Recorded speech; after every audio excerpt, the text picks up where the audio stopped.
My counselors, I have called you to conference together, knowing that you faithfully served Oedipus and his sons, till they in turn fell, both slayer, both slain, both stained with brother blood, death in a day. And I, their next in kin, inherited the throne and the kingdom which I now possess. No other touchstone can touch the heart of a man, the temper of his mind and spirit, till he be put in practice of authority and rule. On my part, I have always held the view, and hold it still, that a king whose lips are sealed with fear, unwilling to seek advice, is damned. And no less damned is a man who put his friend above his country. I have no good word for him. When I see any danger threatening my people, whatever it is, I shall declare this. No man who is his country's enemy shall be called my friend. Of these I am sure. Our country is our life, only when she rides safely of any friends at all. In pursuance of this, I have made a proclamation concerning the sons of Oedipus as follows. Eteocles, who died fighting in the defense of the city, fighting gallantly, is to be honored with burial and with all the rights due to the noble dead. The other, you know who I mean, his brother Polynices, who came from exile, intending to burn and destroy his fatherland, the gods of his fatherland, to drink the blood of his kin and make them slaves. He is to have no grave, no burial, no mourning from anyone. It is forbidden. He is to be left unburied, left to be eaten by dogs and vultures, a horror for all to see. I am determined that never, if I can help it, shall evil triumph over good. The faithful servant of this country shall be rewarded. Prayer, son of Vinicius, you have given your judgment for the friend and for the enemy. As for those that are dead, so for us who remain. Your will is law. See then that it be kept. But sir, some younger will consider that task. Watcher is already set over the corpse. Then what other duty that remains for us? Not to connive to any disobedience. As if there were any so mad as to ask for death. Aye, such is the penalty. There is always somebody willing to be lured to ruin by hopes of gain.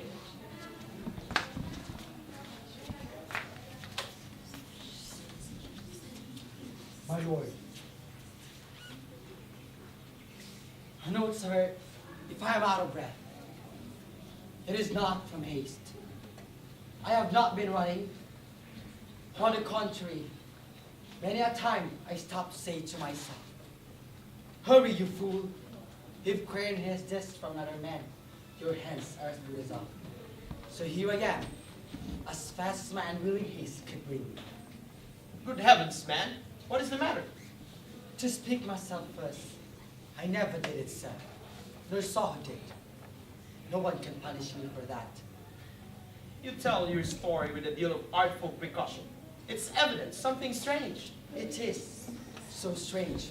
It is very difficult to tell. Well, out with it, and let's be done with you.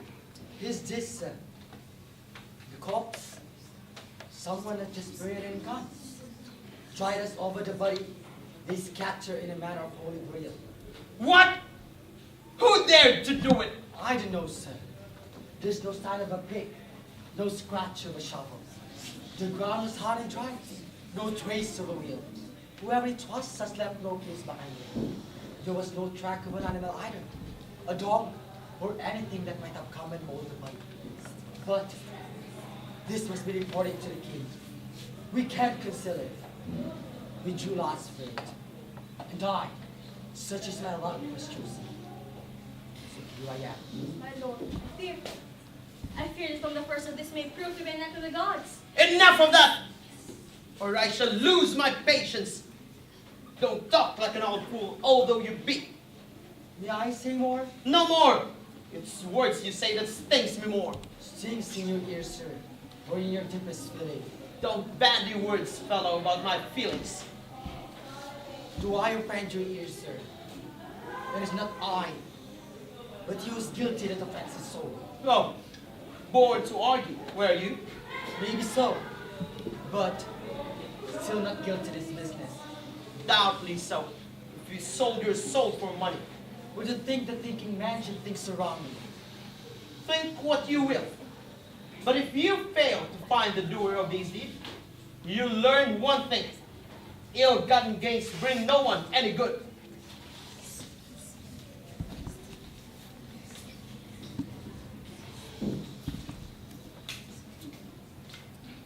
Well, heaven send they'll find him. Whether or not, they'll not find me again. That's sure. Once free who never thought to see another day, I'll thank my lucky star and keep away.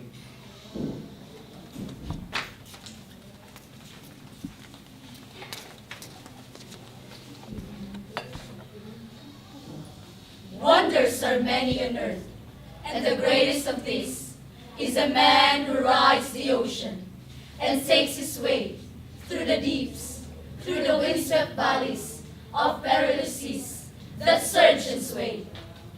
He is the master of ageless earth, and to his own will, bending the immortal mother of gods by the sweat of his brow, as year succeeds to year, with toil, unending of mule and plow. He is the Lord of all things living, birds of the air, beasts of the field, all creatures of the sea and land. He taketh, cunning to capture, and is there with sleight of hand. Hunting the savage beast from the upland rocks, taming the mountain monarch in his lair, teaching the wild horse and the roaming ox his yoke to bear. The use of language, the windswept motion of brain he learned, found out the loss of living in cities, building him shelter against the rain and wintry weather. There is nothing beyond his power. His subtlety meeteth all chance, all danger conquereth. For every ill he had found, its remedy saved only death. But he that so rashly daring walks in sin, in solidarity pride of his life's end, at door of mine shall never enter in, to call me a friend. Oh gods, I wonder to see. Surely it cannot be. It is no other. Antigone, unhappy maid, unhappy Oedipus' daughter. It is she they bring. Can she rashly disobey the order of our king?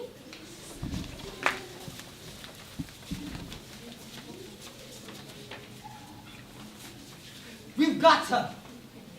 Here's the woman that did the deed. We found her on the act of burying me. Where's the king? What is this? What am I just in time to see? My lord, a note's a very dangerous thing. Second thoughts may prove us liars. Not long since I swore I wouldn't trust myself again to face your threats.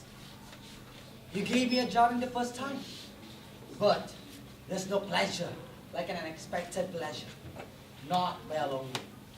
And so I brought this lady who's been caught on the act of setting that grave. And no costing lasts for this time. The price is mine and no one else's. So take her, judge and convict her. I am free, I hope, and quit of this horrible business. How did you find her? Where have you brought her from? She's burying the man with her own hands. And that's the truth. Are you in your senses? Do you know what you're saying?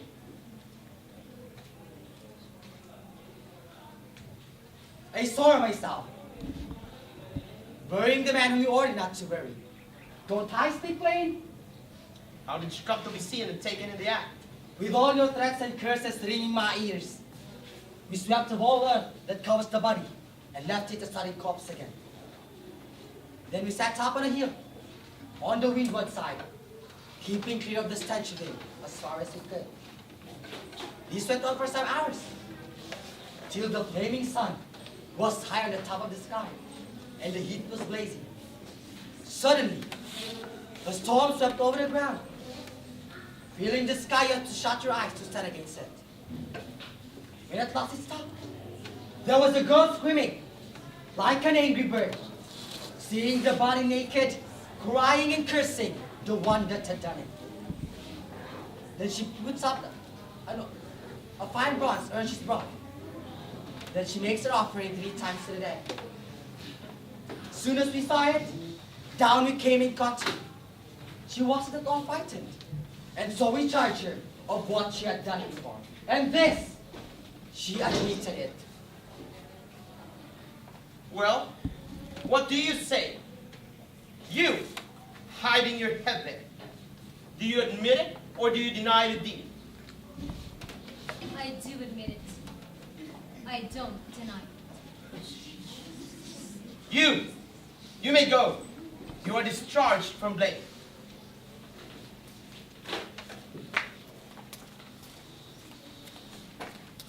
Now, tell me in a few words, did you know the order forbidding such an act?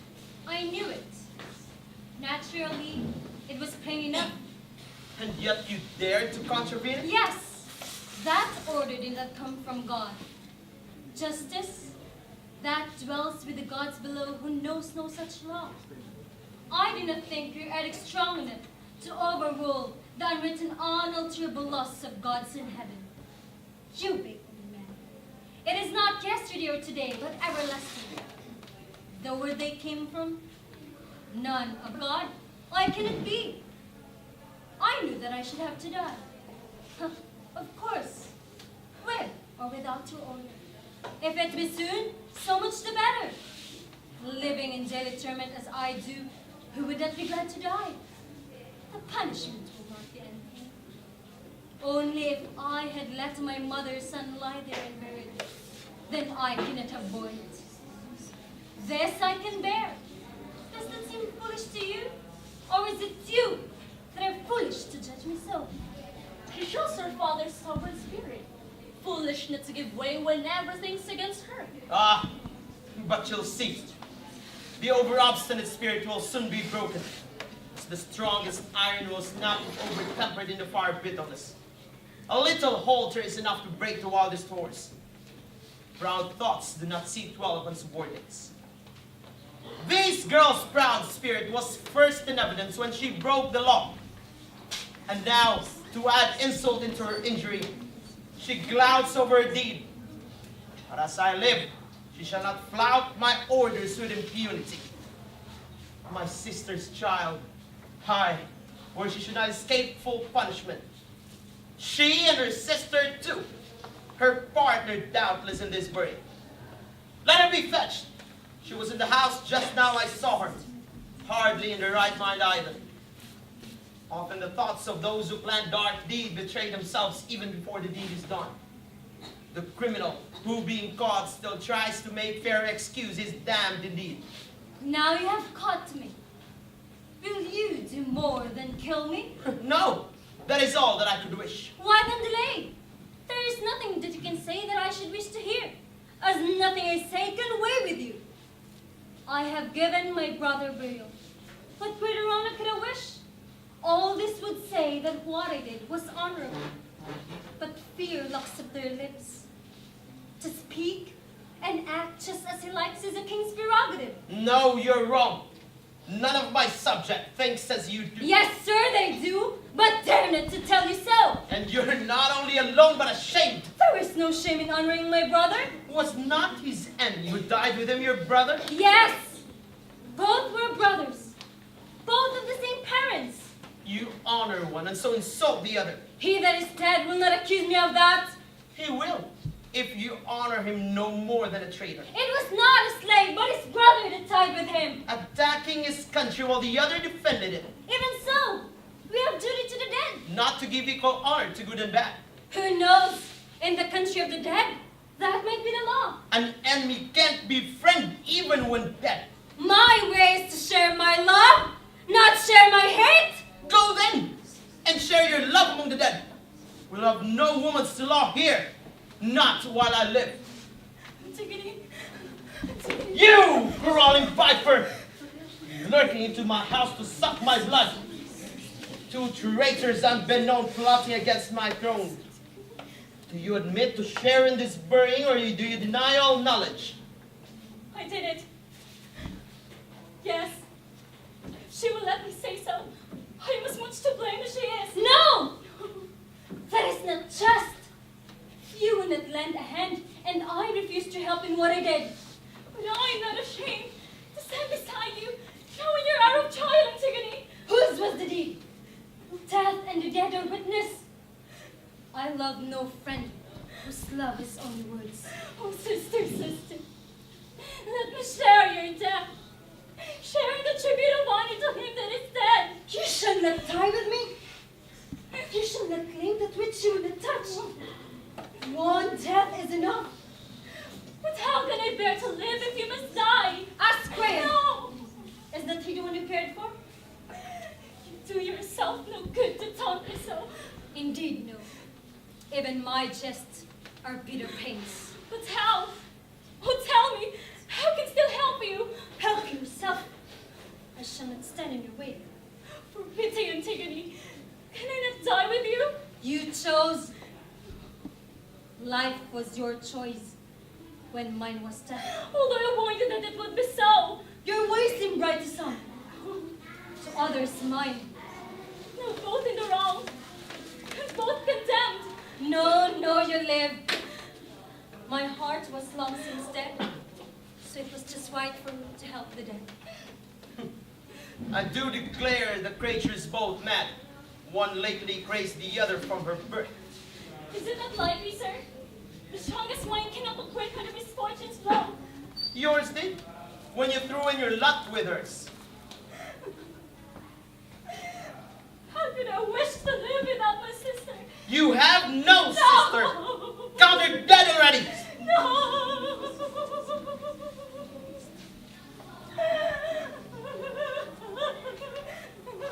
You cannot take her. Kill your own son's bride. My son has other fields to plow.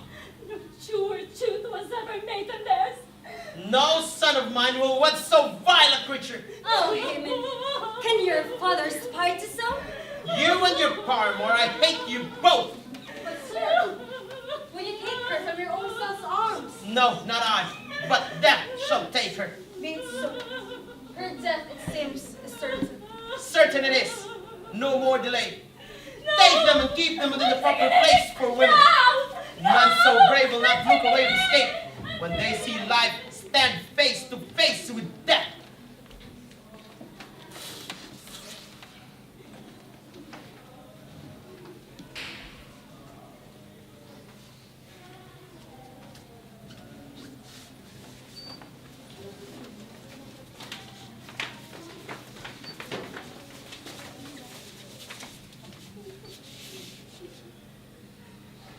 Happy are they who know that the taste of evil from a house that heaven hath shaken. The curse departs not, but falls upon all of the blood, like the restless surge of the sea, when the dark storm drives the black sun, hurled from the deeps, and the Thracian gales boom down on the echoing shore. In life and in death is the house of love that was stricken, generation to generation, with no atonement. It is scourged by the wrath of a God. Now, for the dead God's sake, is the light of promise. The tree's last fruit crushed out by the pride of heart and the sin of presumptuous tongue. For what presumptions of man can match thy power? O Zeus, that art not subject to sleep, or time or age, living forever in bright Olympus, tomorrow and for all time to come, as in the past, this law is immutable. For mortal greatly to live is greatly to suffer. Roving ambition helps many a man to good, and many it falsely lures to like desires, till failure strips them unawares, and they fall on the fire that consumes them. Well was it said, evil seems good to him who is doomed to suffer, and short is the time before the suffering comes. But here comes Haman, Priam's youngest son. Does he come to speak his sorrow for the doom of his promised bride, the loss of his marriage hopes?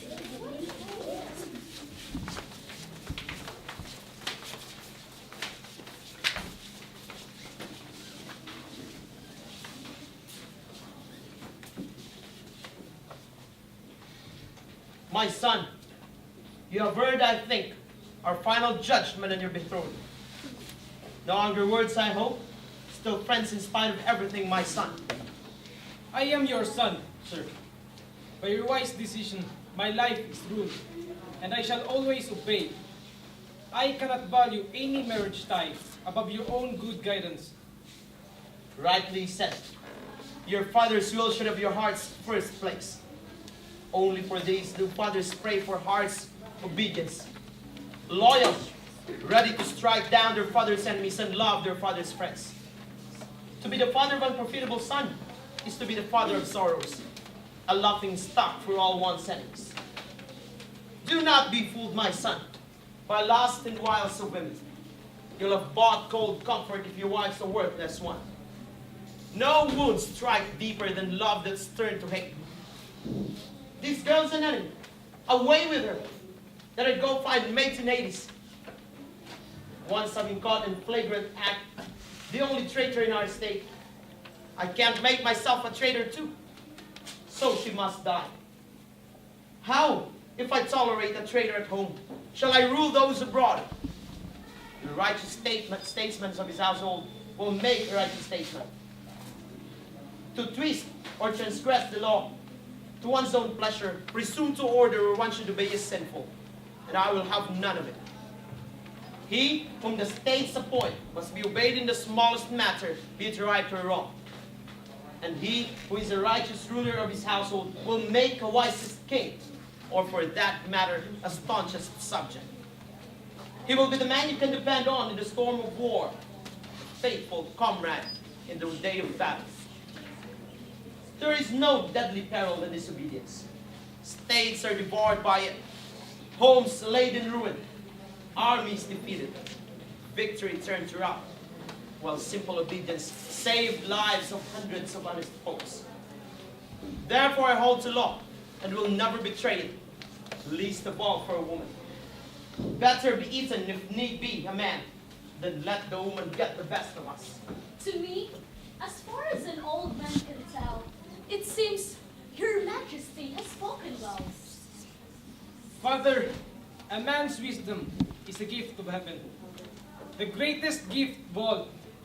I neither am nor was clever enough to prove you wrong. Though all men might not think the same as you do. But nevertheless, I have to be watchdog, to know what other people say, what they do, and what they find to praise, and what to blame. Your frown is a sufficient silencer of any words that's not for your ears. But I've heard whispers, spoken in the dark. On each side, I hear voices of pity. For this poor girl, doomed to the most cruelest death and most unjust, that this woman suffered for an honorable action, burying a brother who was killed in battle, rather than leave him naked, for dogs to mow and carrion birds to peck at. Has she rather earn a crown of gold? Father, there is something I can prize above your happiness and well-being.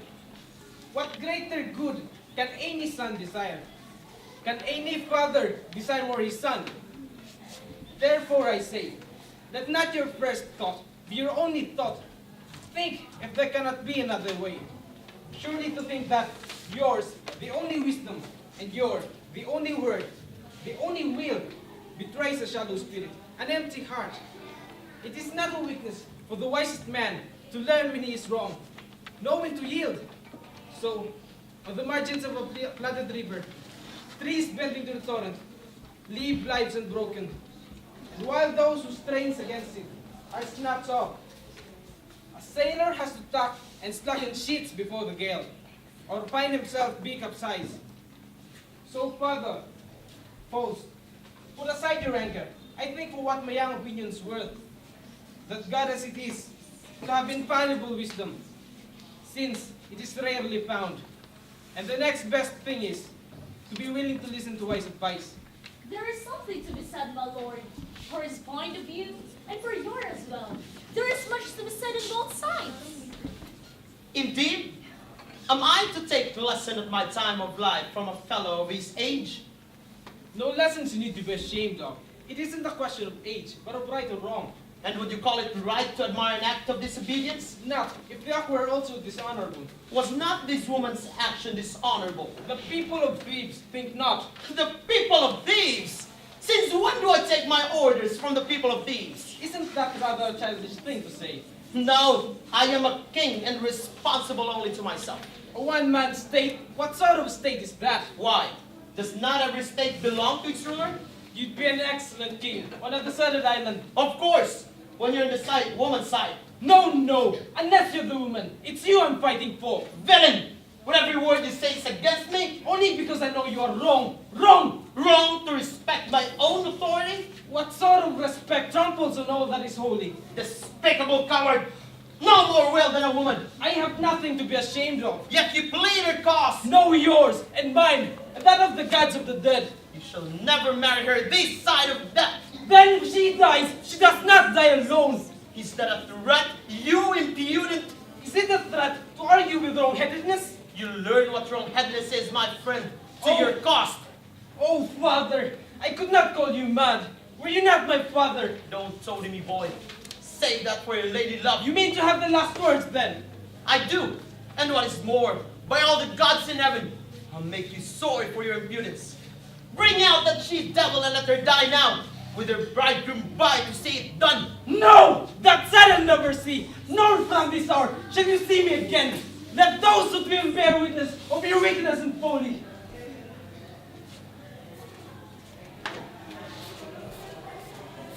He has gone, my lord, in very passionate haste. And who shall say what young men's wrapped him to? Let him go. Let him do. Let him rage as never man raged. He shall not save those women from their doom. You mean then, sir, to put them both to death? No, not the one whose hand was innocent. And to what death do you condemn the other? I'll have her taken to a desert place where no man ever walked. And there, walled up in a cave, with enough food to appease herself of the blood guiltiness that else would lie upon her common wheel. There she may pray to death, the God she loves, and ask release from death, or learn what hope there is for those who worship death.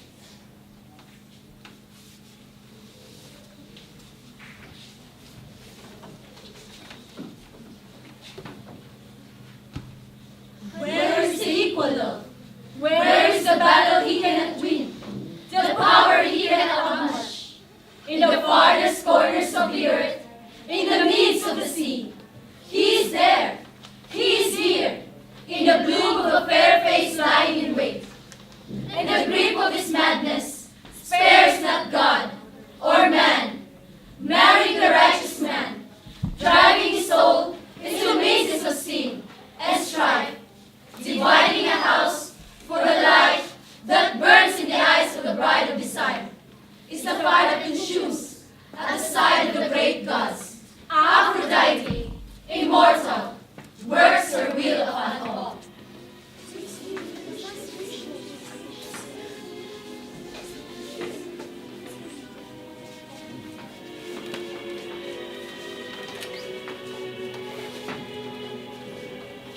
We greet you, my companion and I, who share one pair of eyes in our journey together.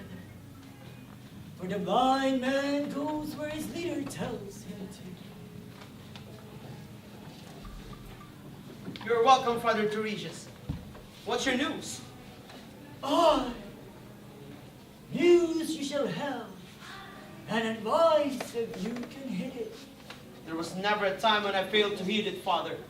and thereby have so far steered this delicate course. And gladly acknowledge the debt we owe to you. Then mark me now, for you stand under razor's edge. Indeed. Grave words from you, good priest. Say on. I will, and show you all that my skill reveals. On my seat of divination, where I sit as many years to read the signs of heaven, an unfamiliar sound came to my ears of birds and vicious combat, savage cries and strange outlandish language. and aware of the flapping wings, in which I could well picture the gruesome warfare of their deadly talons. Full of foreboding then, I made a test of sacrifice upon the altar fire. There was no answering flame. Only rank juice oozed from the flesh and dripped among the ashes, smoldering and sputtering. The gall vanished in a puff, and the fat ran down and left the hunches bare. Thus, to the eyes of my young oculi, I read the signs of failure in my quest. And why? The blight upon us is your doing. The blood that stains our altars, bind our shrines. The blood that the dogs and the vultures have licked off. It is none other than the blood of Oedipus spilled on the veins of his ill-fated son. Pay to the dead his due, wound not the fallen. It is no glory to kill and kill again. My words are for your good as my will, and should be acceptable, being for your good. You take me for a target, reverend sir, like all the rest. I know your arts of old and how you make me your commodity to trade and traffic in for your advancement. Trade as you will, but all the silver of Sardis and all the golds of India will not buy a tomb for yonder trader. Know that the eagles carry his carcass up to the throne of Zeus. If that would not be sacrilege enough to frighten me, my determination not to allow this burial. No man's act has power enough to pollute the goodness of the god. But great and terrible, Tiresias, is the fall of mortal men who seek their own advantage by uttering evil in the guise of good. Oh! Is there any wisdom in the world? Why? What is the meaning of that wide-flung taunt? What price outweighs the priceless word of prudence? Why, what indeed? And What dare you mischief managed speak the your lack own of it? symptoms, sir? Am I ought to pick a quarrel with you, priest? You do so, calling my divination false. I say all prophets seek their own advantage. All kings say I seek gain and righteously. Do you forget to whom you say it? No, our king and benefactor by my guidance. Clever you may be, but no therefore honest. Must I reveal my yet unspoken mind? Reveal all, but expect no gain from it. Then hear this. Ere the chariot of the sun has rounded once or twice his willing way, you shall have given a son of your own loins to death in payment. 2 debts to pay. One for the life you have sent to death and buried, unhonored, unblessed with the gods below. You cannot alter this. The gods themselves cannot undo it. It follows necessity from what you have done. Even now, the avenging furies, the hunters of hell that follow and destroy are lying in wait for you, and will have their prey. For the evil you have worked for others fall on you. Do I speak this for my gain? The time shall come,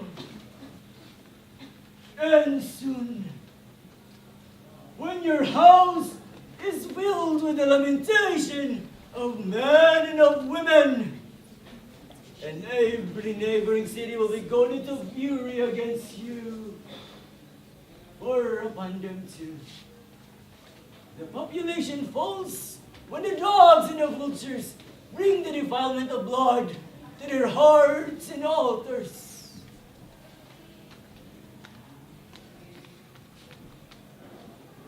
I am done.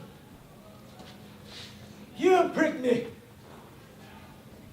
And this shavos rat will find their mark into your heart. Lead me home, my boy. Let us leave him to vent his anger in younger ears. For school is mine and tongue to a milder mood than that now possesses him.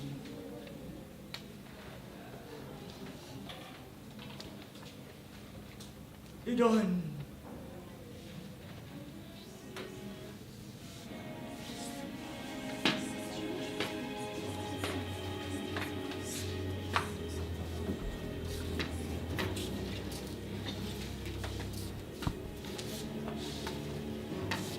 Yes, God, my Lord. He has prophesied terrible things. And for my part, I was young and old, have never known these prophecies prove false. It is true indeed. And my heart is torn in two. It is hard to give way and hard to abide for the coming of the curse. Both ways are hard. If you be advised, my good Lord Craig, What must I do? Tell me and I will do it. release the woman from her rocky prison. Set up a tomb for him that lies unburied. Is it your wish that I should consent to this? It is, and quickly. The gods will delay the stroke of their swift vengeance to the sinner. It is hard, but I will do it. But I do know there is no armor against necessity.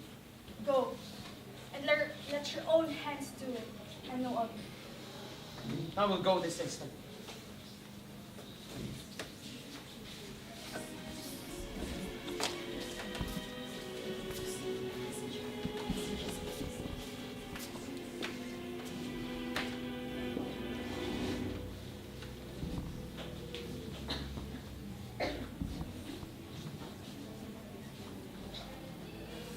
Here, men of Cadmus, here in its tent, men of Halcyon, people of Thebes, what is the life here? A thing not fixed for good or evil, fashioned for praise or blame. Chance raises man to the heights. Chance cast him down. And none can foretell what will be from what is. Creon was once an inviolable man. He saved his country from her enemies, assumed the sovereign power and bore it well. The honored father of the royal house. Now all is lost. For life without life's joys is living dead. And such a life as this, the riches and the rank and show of majesty and state where no choice are empty, vain, and unsubstantial shadows of no weight to be compared to the happiness of heart. What is your news? Disaster in royal house? Death! It's the gift of it in living heads. Was dead! And by what hand? Haman is dead! Slain by his own Father! His own hands! His father's act! It was the Jobim to it! And all who suffered as the prophet said! No! What's next to do? Your worships will decide.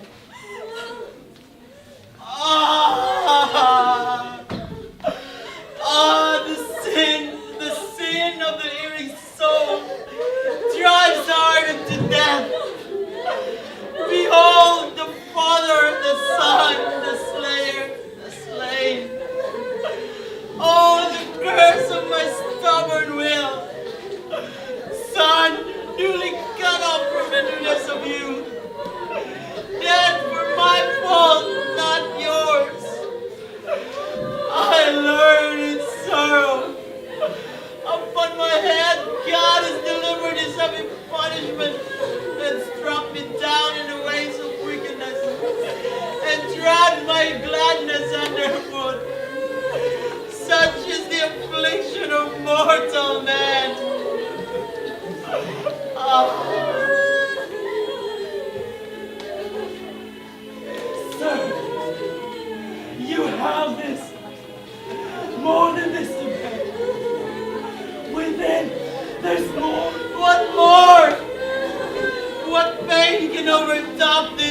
pain. Sister, your one, the mother of him is dead. The death was fresh in her. Alas, poor lady. Oh, death! Wilt thou destroy me yet? What say you, teller riddle? Am I already dead? Is there more blood upon blood? More death? My wife!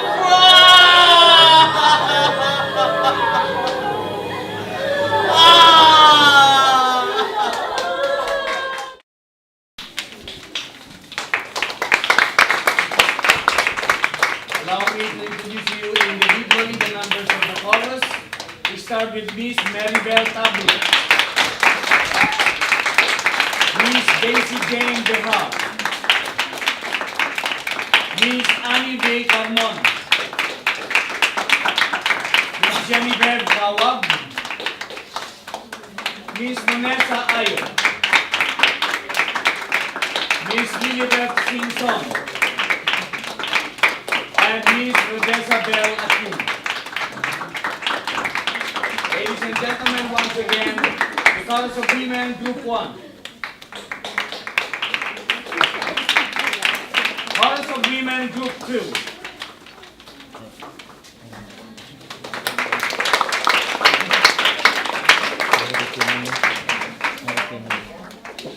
Miss Eris Ron Nemiaga,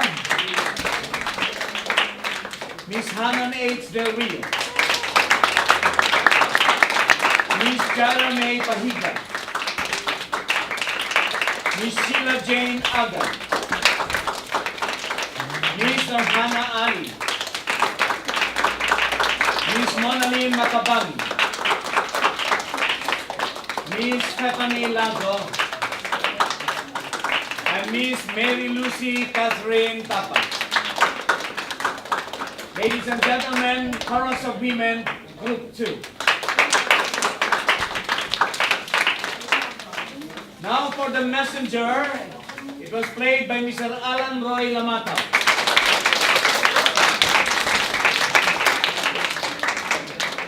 Sentry was played by Mr. Denden Andan.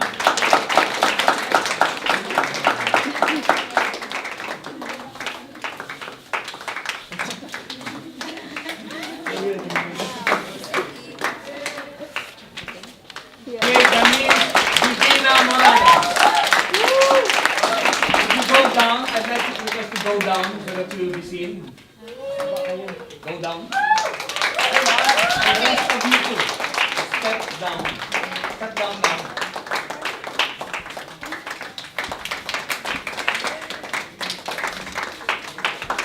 Tricias is played by Mr. Denver Kidato.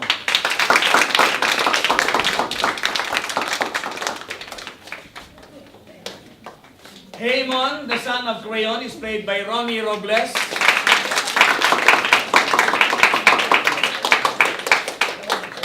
Crayon is played by our guest performer, Professor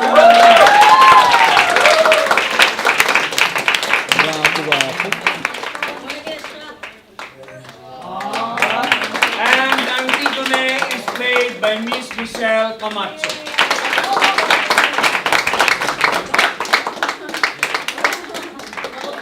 Ladies and gentlemen, once again, the cast of Antigone.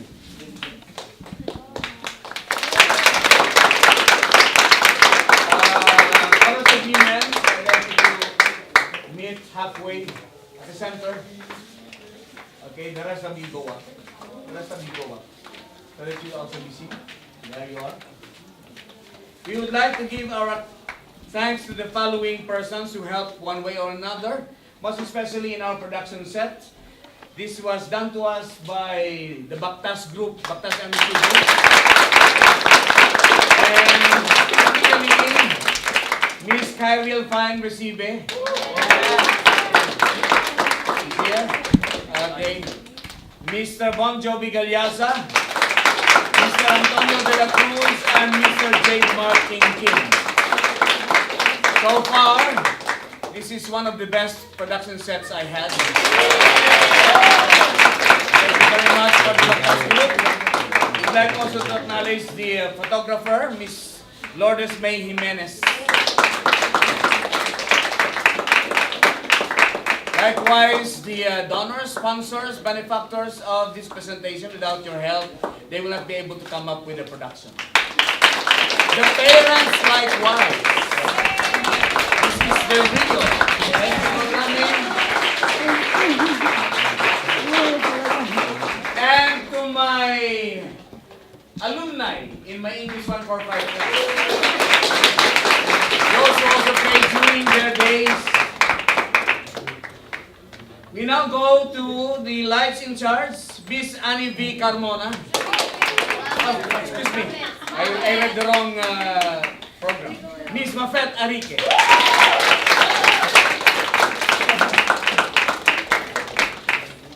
Music in charge is Miss Marife Nasalga.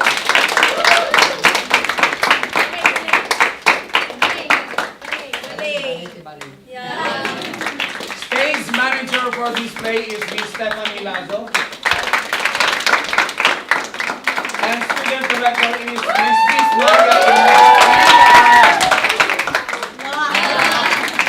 I think I forgot to acknowledge the papas and the mamas of my cast.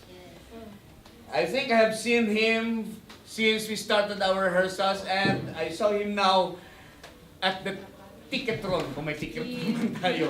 Mr. Alvin Abad. I think he deserves to be acknowledged too. He's a part of the cast, but he's giving his time and effort. So proud of Ate Lucy. Thank you very much, Alvin. Okay, so ladies and gentlemen, once again, the cast and crew of Antigone. Congratulations to them.